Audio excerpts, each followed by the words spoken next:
En el nombre del Padre, del Hijo y del Espíritu Santo. Amén. Dios te salve María, llena eres de gracia, el Señor es contigo.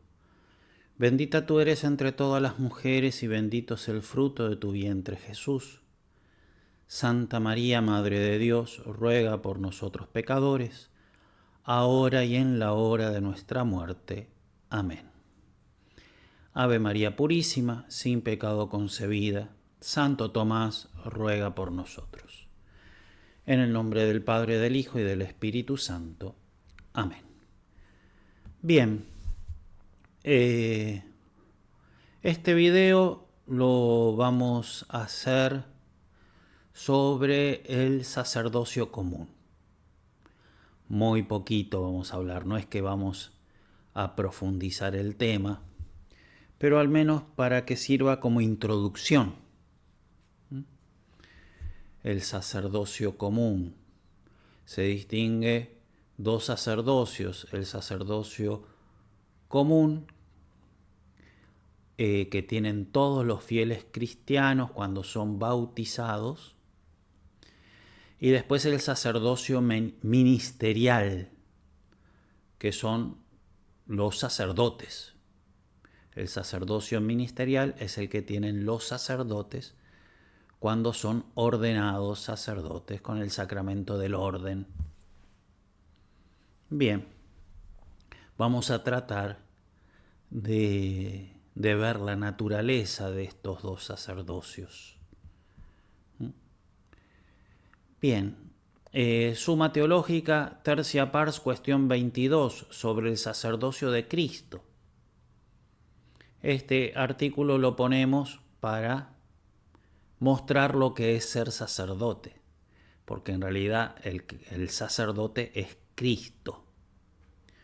Y los otros sacerdotes, estamos hablando en el Nuevo Testamento, después de la venida de Jesús, los otros sacerdotes son sacerdotes porque de alguna manera participan de ese único sacerdocio que es el sacerdocio de Cristo.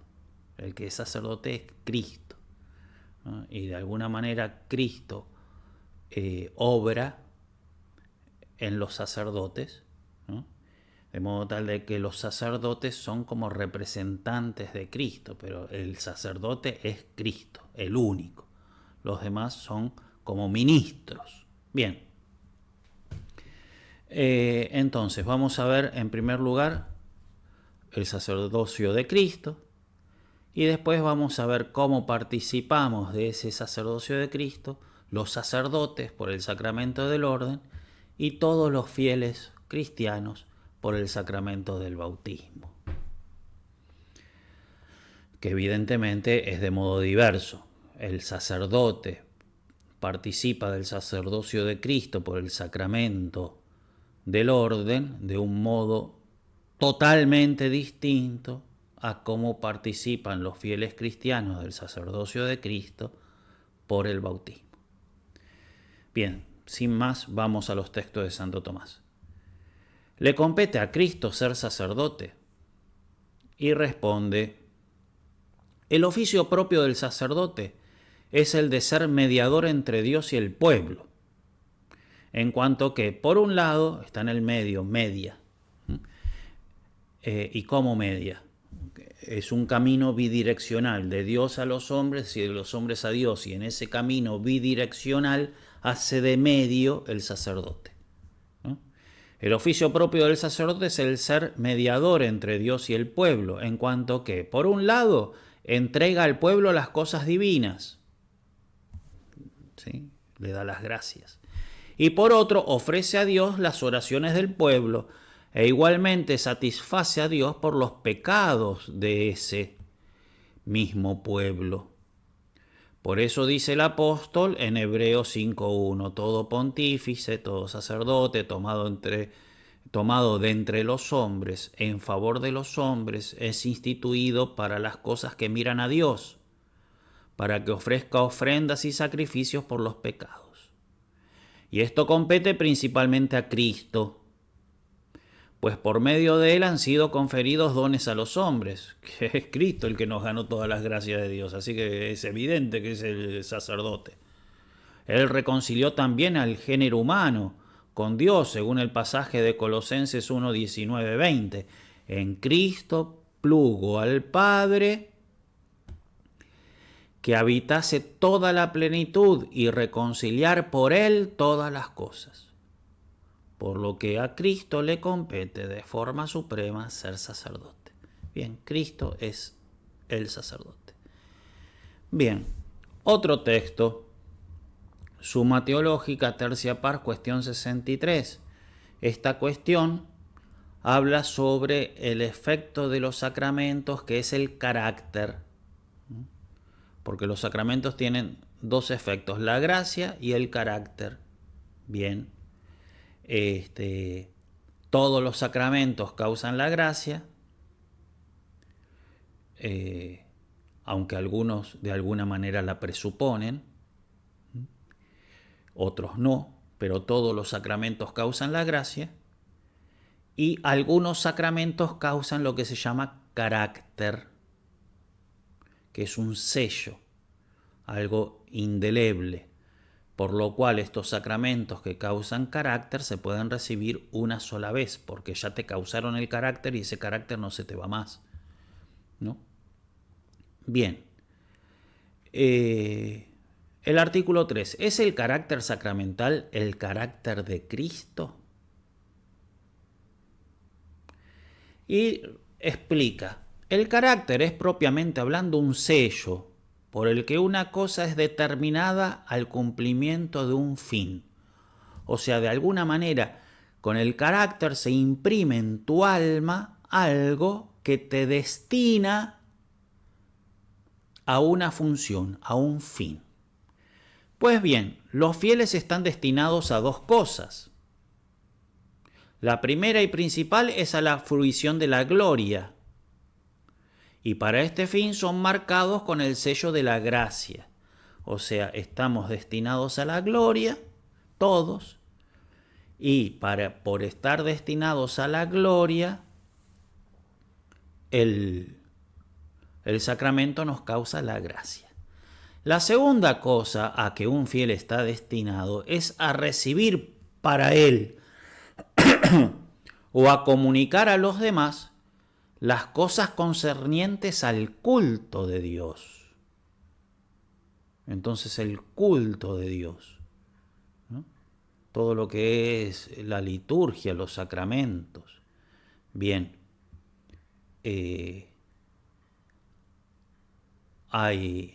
para poder recibir los sacramentos, para poder recibir la gracia, para poder estar destinado al culto, para poder vivir ese culto, necesitamos un sello.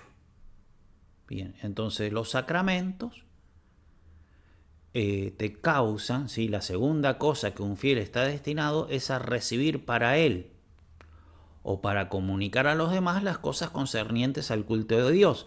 Y para esto,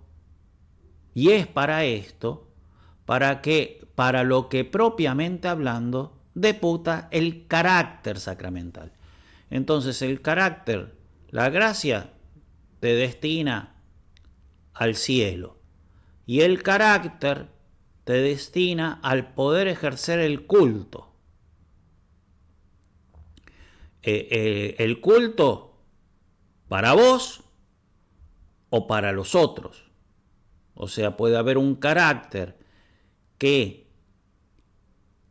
vos recibís un carácter para que vos mismo puedas participar del culto, o vos recibís un carácter para que los otros puedan participar del culto, ¿no? Está destinado a recibir para él o a comunicar a los demás las cosas concernientes al culto, y para esto el carácter sacramental.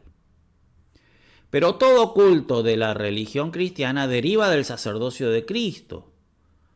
Es claro, por tanto, que el carácter sacramental que te permite a vos participar del culto o ayudar a otros a que participen del culto es específicamente el mismo carácter de Cristo, a cuyo sacerdocio están configurados los fieles por estos caracteres sacramentales.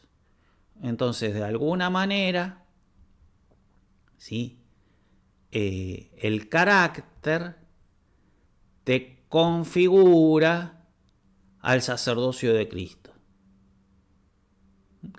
Entonces, leo de nuevo, es claro, por tanto, que el carácter sacramental es específicamente carácter de Cristo, a cuyo sacerdocio están configurados los fieles por estos caracteres sacramentales, los cuales no son más que participaciones del sacerdocio de Cristo, del mismo Cristo derivadas.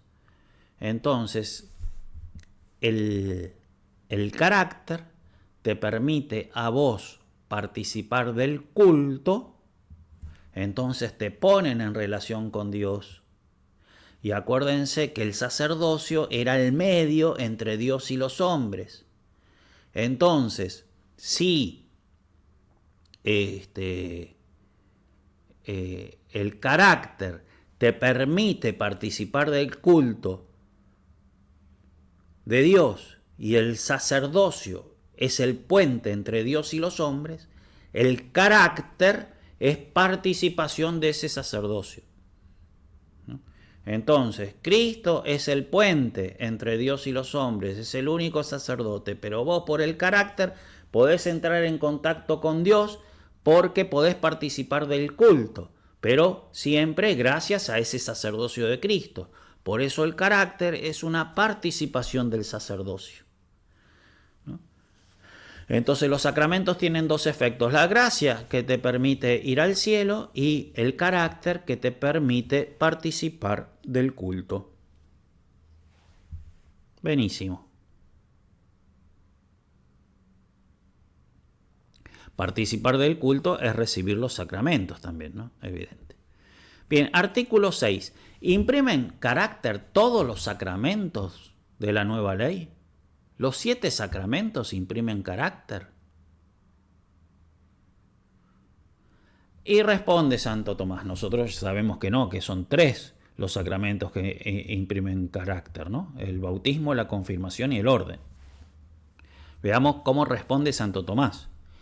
Los sacramentos de la nueva ley tienen una doble finalidad: el remedio del pecado y el culto divino. Ahora bien, es común a todos los sacramentos el ser remedio contra el pecado, porque confieren la gracia. Listo. Entonces la fruición, el cielo, la lucha contra el pecado, eso es común a los 7 sacramentos, porque los 7 sacramentos confieren la gracia. Claro. Pero el tema del culto. Y dice, no todos los sacramentos se ordenan directamente al culto, como es el caso de la penitencia, por la que el hombre queda libre del pecado. Este sacramento nada nuevo da al hombre para el culto divino, sino que le restituye al estado anterior. Entonces el sacramento de la penitencia te perdona los pecados, pero no aporta algo para el culto, ¿no? ¿Cuáles son los sacramentos que aportan para el culto? Pero un sacramento puede estar ordenado al culto de 3 maneras. Primera, por la naturaleza de la misma acción sacramental. Ya vamos a explicar, en realidad va a explicar Santo Tomás. Primera, por la naturaleza de la misma acción sacramental. Segunda, preparando a los ministros. Tercera, proveyendo de receptores. El sacramento que está ordenado al culto por naturaleza de su misma acción sacramental es la Eucaristía, ¿sí? El primer caso, por la naturaleza misma de la acción sacramental. Es la Eucaristía, en la que el culto divino tiene su principal expresión, por ser el sacrificio de la Iglesia. Este sacramento no imprime carácter, porque no deputa al hombre a hacer o recibir alguna cosa ulterior en el orden sacramental. Entonces, la Eucaristía se ordena al culto en cuanto que es el culto por excelencia, pero no se ordena a una cosa posterior. Ahí ya está La finalidad de la Eucaristía es la misma Eucaristía. No se ordena una cosa posterior. Entonces, como no te dispone para algo posterior, no imprime carácter. ¿Tá? Este sacramento no imprime carácter porque no deputa al hombre a hacer o recibir alguna cosa ulterior en el orden sacramental, ya que este sacramento, como dice Dionisio, es el fin y la consumación de todos los demás sacramentos. Pero contiene a Cristo mismo, en el que reside no el carácter, sino la plenitud del sacerdocio. A la preparación de ministros para el culto pertenece el sacramento del orden, porque este sacramento capacita a los hombres para comunicar los sacramentos a los demás, ¿no? Entonces, te imprime un carácter porque es un sacramento que se ordena a un culto posterior. Esos son los sacramentos que imprimen carácter, son los sacramentos que se ordenan a un culto posterior. O sea, son los sacramentos que se ordenan a otros sacramentos. Esos son los que imprimen carácter. Bien.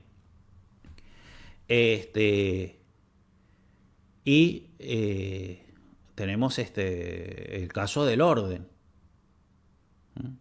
que prepara a los hombres, capacita a los hombres para comunicar los sacramentos a las demás personas. Y a la provisión de receptores está reservado el sacramento del bautismo, por el que el hombre recibe la potestad de recibir todos los demás sacramentos de la Iglesia. Por lo que al bautismo se le llama puerta de los sacramentos. A lo mismo está ordenado en cierto modo la confirmación, como en su lugar diremos, lo va a tratar más adelante. Por tanto, 3 son los sacramentos que imprimen carácter: el bautismo, la confirmación y el orden. De modo tal de que el carácter es algo que te da un sacramento que se ordenan a los demás sacramentos. Como se ordenan a los demás sacramentos, debe ser evidentemente este carácter que te da algunos sacramentos que te ordenan a los demás sacramentos, es una participación del sacerdocio de Cristo, porque te ordena a el culto, te ordena a la comunicación con Dios,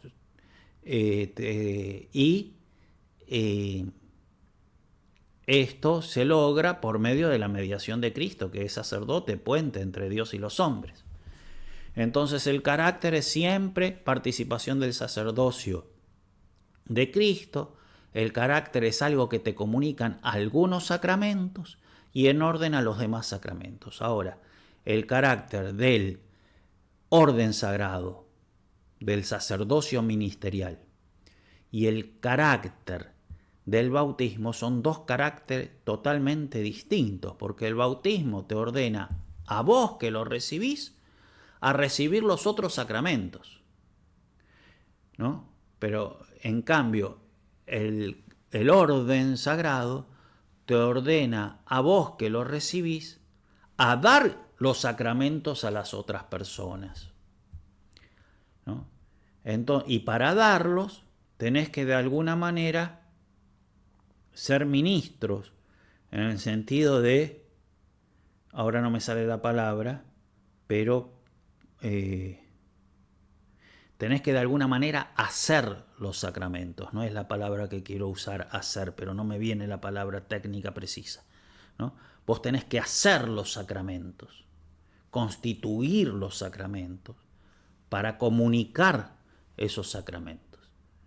En cambio, el bautismo no te permite constituir sacramentos, no te permite comunicar sacramentos, te permite solamente recibir sacramentos. Pero ese recibir sacramentos es una participación del sacerdocio de Cristo, por lo cual vos tenés lo que se llama el sacerdocio común. No das sacramentos, no constituís sacramentos. En el orden sacramental no sos puente, es simplemente la capacidad de recibirlos, que implica una participación del sacerdocio, el sacerdocio común. En cambio, el sacerdote ministerial constituye sacramentos, administra sacramentos, ¿no? Y entonces él es puente en el orden sacramental. Por eso, a pesar de que los fieles con el bautismo participan del sacerdocio de Cristo y tienen el sacerdocio común, no se llaman sacerdotes.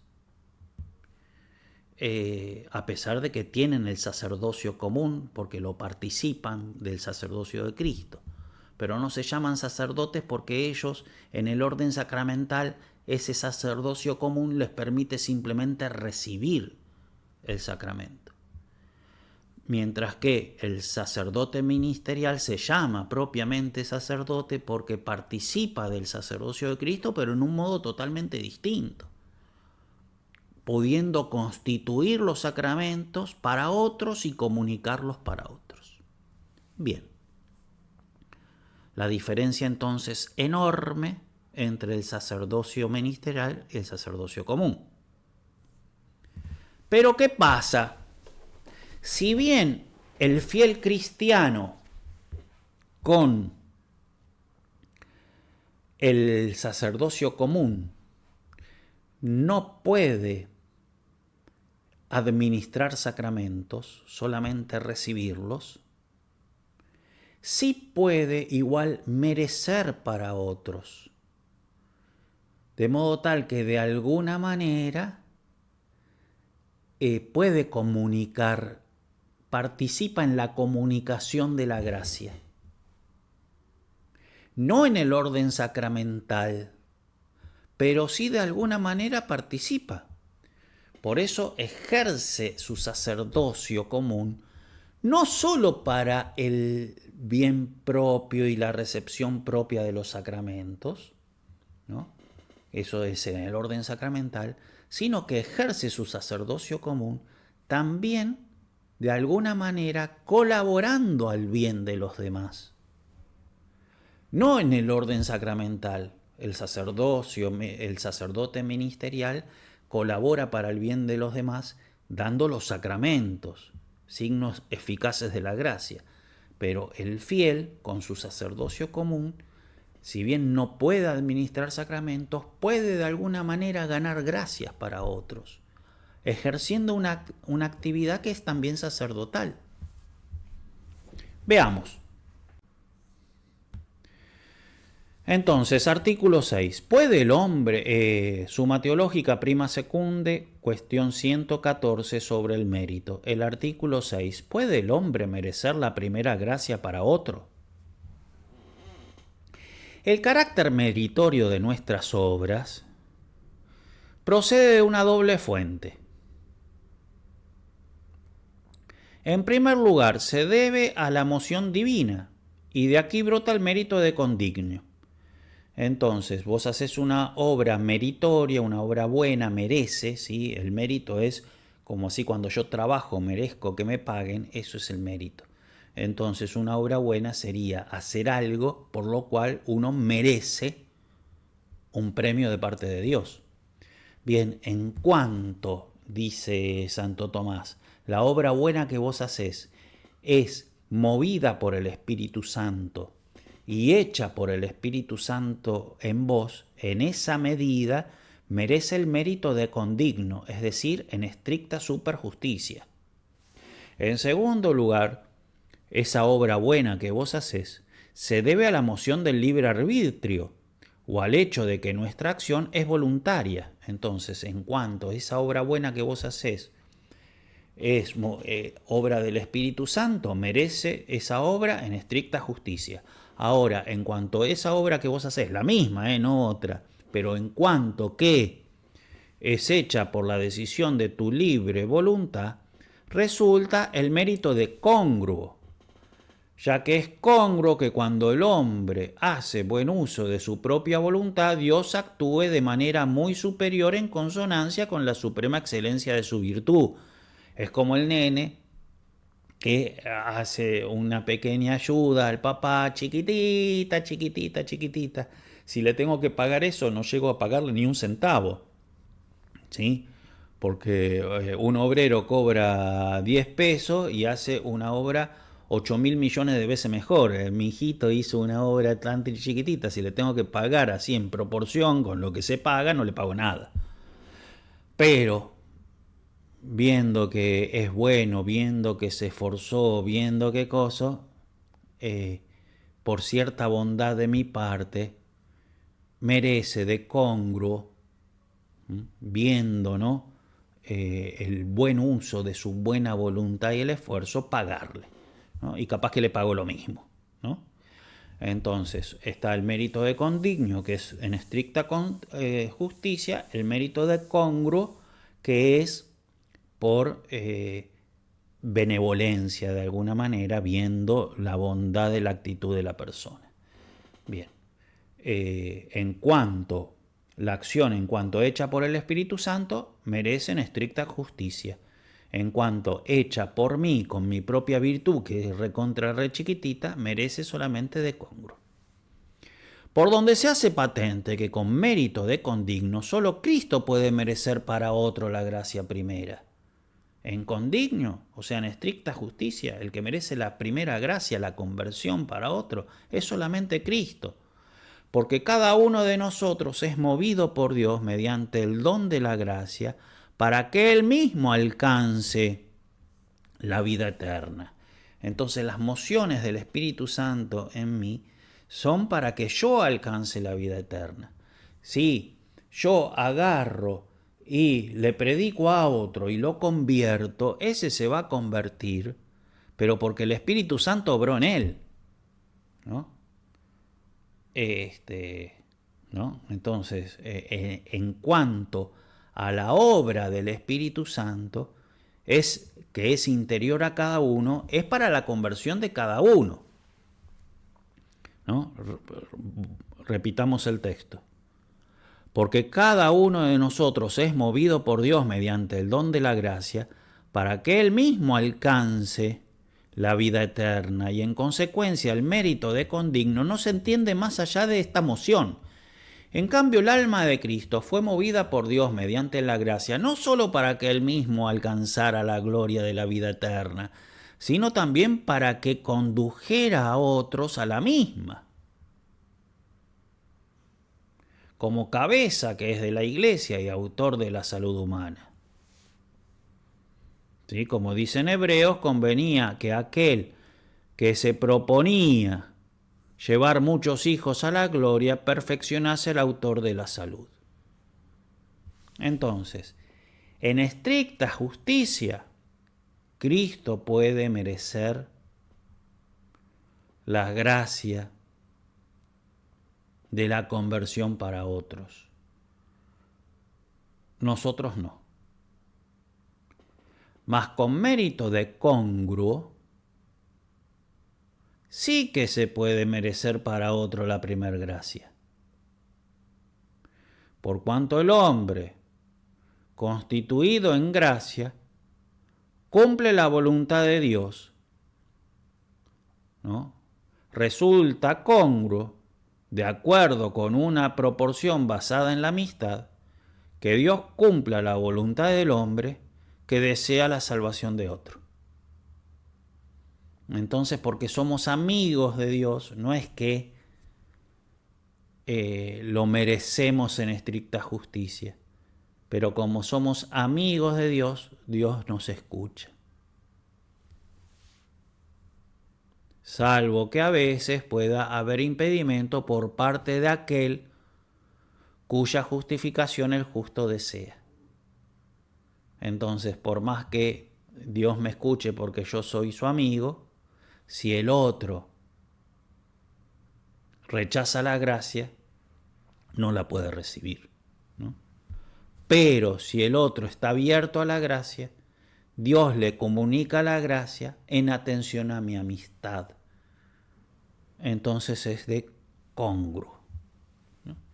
Entonces, el fiel católico que no es sacerdote y tiene el sacerdocio común gracias al bautismo, si bien no puede constituir los sacramentos y comunicar la gracia entonces de modo eficaz, porque los sacramentos son eficaces, puede, no obstante, estando en gracias, rezar por otros, hacer propios sacrificios y merecer para otros, no de modo eficaz, no de modo eficaz porque el otro tiene que tener la disposición, pero sí, y tampoco de estricta justicia, pero sí en atención a la amistad, la gracia para otra persona. Bien. Ya tenemos todos los elementos, vamos entonces rápidamente a la Lumen Gentium. La Lumen Gentium se refiere a la naturaleza del carácter que reciben los laicos mediante los sacramentos del bautismo y confirmación y los sacerdotes mediante el sacramento del orden, como una participación del único sacerdocio de Cristo que los habilita a ciertas funciones sagradas. Unos para constituir sacramentos y administrarlos, otros para recibirlos, ¿no? El sacerdocio común de los fieles y el sacerdocio ministerial, dice la Lumen Gentium, participan cada uno a su manera del único sacerdocio de Cristo. Su diferencia, sin embargo, es esencial y no solo de grado. Son dos cosas totalmente distintas. No es simplemente uno más que otro, sino de género totalmente distinto, absolutamente distinto. No es la misma diferencia que hay entre el sacerdote y el obispo, que es solo de grado, porque es el mismo sacramento del orden. No, es esencial, es otra naturaleza. En efecto, el sacerdocio ministerial, por el poder sagrado de que goza, configura y dirige al pueblo sacerdotal. Realiza como representante de Cristo el sacrificio eucarístico y lo ofrece a Dios en nombre de todo el pueblo. O sea, consagra, hace la Eucaristía. Los fieles, en cambio, participan de la celebración de la Eucaristía en virtud de su sacerdocio real, ¿sí? Pero no es que la constituyen, no es que la administran, sino que participan gracias al sacerdocio, ¿no? Los fieles, en cambio, participan, pero tienen por el carácter del bautismo pueden participar de esa celebración eucarística. En virtud de su sacerdocio real, y lo ejercen, ese sacerdocio real, a recibir los sacramentos, pero también lo ejercen en la oración, en la acción de gracias, con el testimonio de una vida santa, con la renuncia y el amor que se traduce en obras.